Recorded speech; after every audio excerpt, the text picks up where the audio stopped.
Salut à tous, comment ça va? Aujourd'hui, je fais une petite vidéo de Dubaï où je suis actuellement.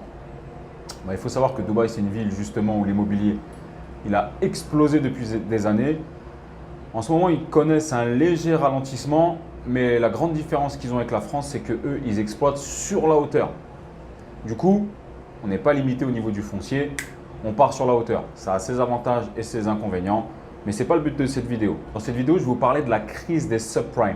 Et pourquoi pour moi, ça ne pourra pas arriver en France? Parce que j'ai eu un commentaire il n'y a pas longtemps où on m'a dit « Ouais, tu conseilles d'acheter de l'immobilier, etc., etc. Mais quand la crise va arriver, quand ça va faire la même crise qu'aux États-Unis, des subprimes, tu riras moins. » J'ai envie de te dire, tu t'es pas trop renseigné sur la crise des subprimes aux États-Unis. Et qu'est-ce que la crise des subprimes? Effectivement, il y aura des crises en France. Je l'ai toujours dit, je ne le cache pas, il y aura des crises de l'immobilier. Mais quand tu connais comment faire pour acheter de l'immobilier quand tu es investisseur, tu sais très bien que c'est justement pendant ces crises que nous, les investisseurs, excuse-moi du terme, mais c'est là qu'on se gave. Bon, par contre, il faut garder un peu de cash, un peu de capital. Quand ces crises ils arrivent, nous, c'est là qu'on se gave parce qu'on achète vraiment pas cher et on attend tout simplement que le marché remonte. Le marché indéniablement remontera. Et tu vois bien que lorsqu'il y a des crises en France, les loyers ne sont généralement pas impactés.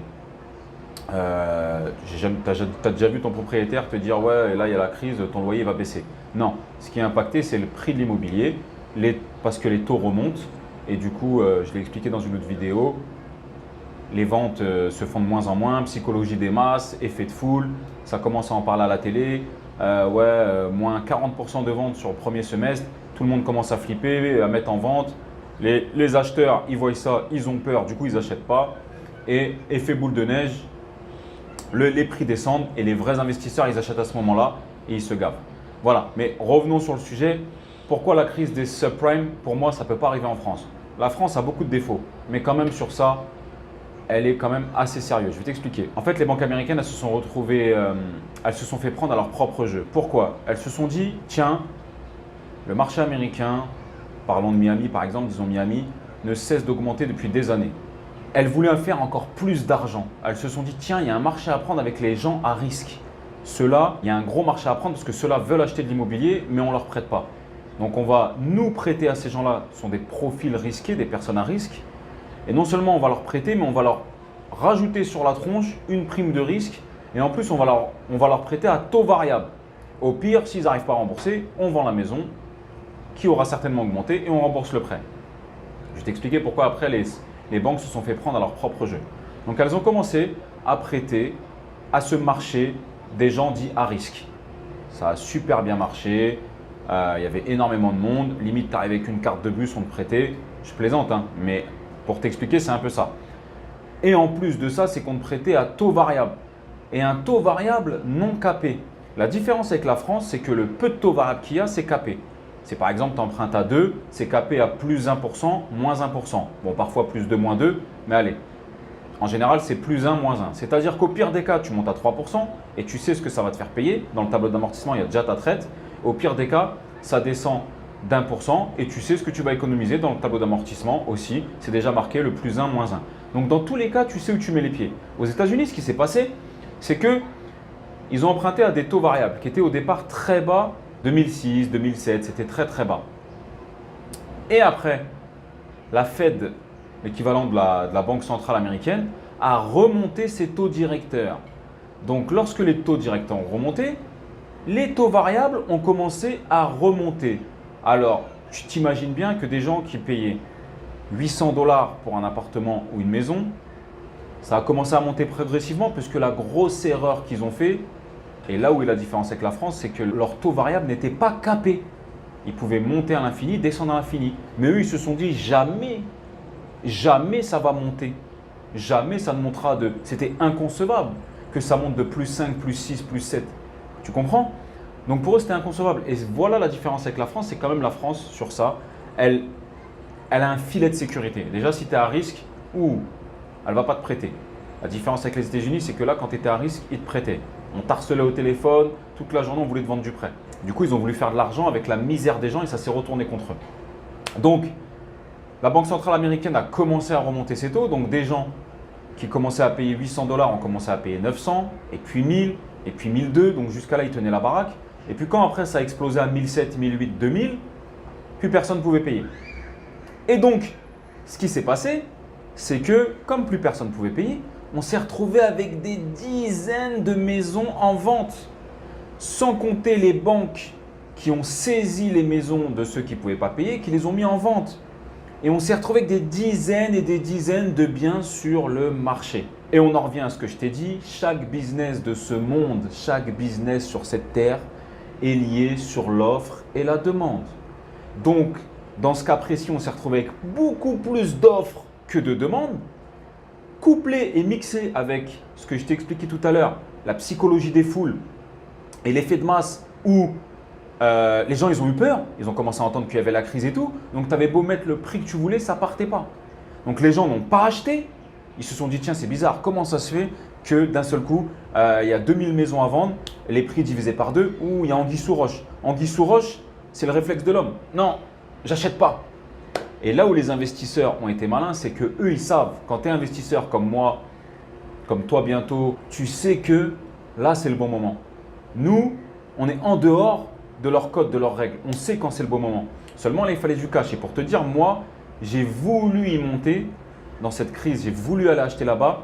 Seulement il fallait payer cash, il fallait faire une société. J'avais été au salon de l'immobilier américain à Porte de Versailles, c'était en 2008-2009. Et j'y avais été et je voulais investir là-bas. En ce temps-là, j'étais avec mon ami investisseur Manu, je te passe le bonjour. Je ne sais pas si tu te souviens. Je lui ai dit vas-y on le fait, vas-y on le fait. Il était un petit peu réticent. Moi j'étais super chaud, mais du coup vu que je le voyais réticent, il y a des questions qui me sont venues. Je me suis dit c'est loin de chez moi. Pourtant je savais que je devais le faire. Mais il fallait beaucoup de capital, il fallait payer cash. Bref, je ne l'ai pas fait. Et voilà une de mes grosses erreurs en immobilier. Ça serait aujourd'hui, je l'aurais fait.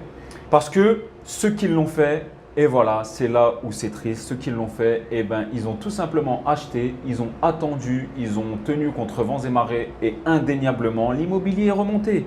Une fois que tout le monde s'est calmé, que tout a été purgé, c'est-à-dire les mauvais prêts, les mauvais crédits, la subprime, que tout a été purgé, qu'on a remis ça à plat, petit à petit, la confiance est revenue. Les gens ont commencé à retrouver la confiance, ont commencé à racheter et le marché est remonté. Et aujourd'hui, il est revenu à des niveaux super haut. Moi, je me souviens d'un appartement que je visais en particularité qui avait été vendu 600 000 $ et je pouvais l'avoir pour 110 000 $. Et j'aurais dû aujourd'hui, voilà une de mes erreurs dans l'immobilier, j'aurais dû m'écouter. C'est pas grave, comme je dis toujours, on ne perd pas, on apprend. Donc, voilà pourquoi je te dis qu'en France, ça ne peut pas arriver. De une, pourquoi? En France, ça ne peut pas arriver, les taux variables sont capés. Tu sais, dans le pire des cas et le meilleur des cas, combien tu paieras. Deuxièmement, on fait très peu de taux variables. Troisièmement, les banques en France, quand même, elles aiment l'argent, elles veulent faire de l'argent, mais elles ne sont pas avides et avares au point de monter un business sur les gens qui ne peuvent pas. C'est-à-dire vraiment les gens qui sont à risque, on va encore leur prendre de l'argent en leur prêtant sur des durées inimaginables, en leur rajoutant une prime de risque. Voilà, donc les banques se sont retrouvées, se sont fait prendre à leur propre jeu et j'ai envie de dire bien fait.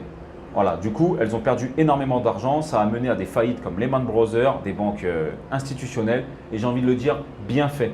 Parce que quand vous jouez sur la misère des gens et vraiment vous êtes là que pour prendre l'oseille des gens, c'est bien fait pour vous. Et j'espère que vous avez compris la leçon. Donc voilà pourquoi ça ne peut pas arriver en France. Il y aura des crises en France, ça arrive toujours. L'immobilier, c'est cyclique. Ça peut faire, je sais pas, 10, 15, 20 ans. Puis après, ça monte crise.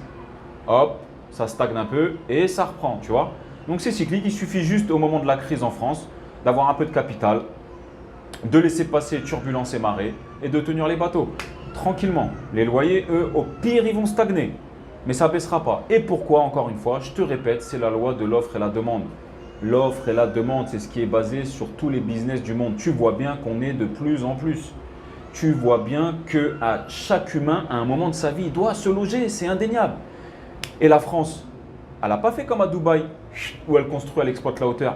Tu veux changer la couleur de tes volets, il faut un dossier comme ça aux architectes des bâtiments de France. Alors tu crois bien qu'elle ne va pas monter sur la hauteur. Donc là, la France, elle s'est fait prendre à son propre jeu. Elle n'a plus le moyen d'offrir la demande nécessaire et de construire les logements sociaux. Donc elle essaie de taper sur l'immobilier, mais je t'explique, elle n'y arrivera pas. Le business de l'immobilier, elle ne pourra jamais l'arrêter. C'est comme Internet, dès que ça a été lancé, ça se propage à une vitesse, ça y est, c'est incontrôlable. L'immobilier, c'est pareil. Alors ils vont essayer par des moyens fiscaux, augmenter les taxes, augmenter les impôts, ils essaieront par tous les moyens. Mais l'arrêter pur et simple, ils ne pourront pas. C'est pas possible. Crois-moi, c'est pas possible. Ça fait des années et ils ne pourront pas. c'est comme Internet, ça se propage à la vitesse de la lumière et tout simplement, c'est basé sur l'offre et la demande. On est de plus en plus, chaque humain, à un moment, il doit se loger. C'est comme ça. Il y a des business comme ça, tu ne peux pas les arrêter. Il y a des business comme ça, c'est comme se nourrir, tu ne peux pas l'arrêter. C'est comme toi, demain, tiens, tu es en idée, tu veux faire un business. Fais un business où tu fais gagner du temps aux gens. Si tu fais un business où tu économises le temps aux gens, je peux te garantir que tu seras millionnaire. Je ne sais pas moi, un truc où tu fais gagner du temps aux gens. Voilà, cherche une idée, il faut que tu me fasses gagner du temps aux gens. Tiens, demain, tu arrives à inventer le truc comme dans Dragon Ball Z là. Tu te téléportes, j'arrive en 2 secondes, je suis en Australie. Tu vends ton brevet, tu peux le vendre 50 milliards, tu trouveras preneur. Si tu arrives à m'inventer le truc où tu te télétransportes, on arrive en Australie en 2 secondes, tu seras milliardaire. Non mais là je déconne, mais tu as compris le truc. En fait, il faut que tu apportes une valeur que les gens ont besoin. Et aujourd'hui, faire gagner du temps aux gens, c'est une valeur sûre. Et se loger, c'en est une. C'est pour ça que je voulais te dire que les subprimes, ça ne peut pas arriver en France parce que les États-Unis ont merdé sur plein de choses, des taux variables, non capés, exploité la misère des gens, etc. Ils n'avaient juste pas prévu un truc, c'est que la Banque centrale américaine puisse remonter ses taux et ils n'ont pas prévu ce que je te dis depuis le départ. Ils n'ont pas pris le risque de l'offre et la demande. Ils se sont dit que jamais on se retrouvera avec une offre supérieure à la demande vu l'expansion des dernières années sur l'immobilier. Et ça, il faut toujours prendre en compte ce risque. Il faut toujours prendre en compte qu'il peut y avoir un risque. Même en France, quand tu fais de l'immobilier, il peut y avoir un risque. Mais ces risques, mon rôle, c'est de t'apprendre à bien les mesurer. Donc, je répondais à toi, à ton commentaire. C'était une petite vidéo sur la crise des subprimes et pourquoi, pour moi, elle n'arrivera jamais en France.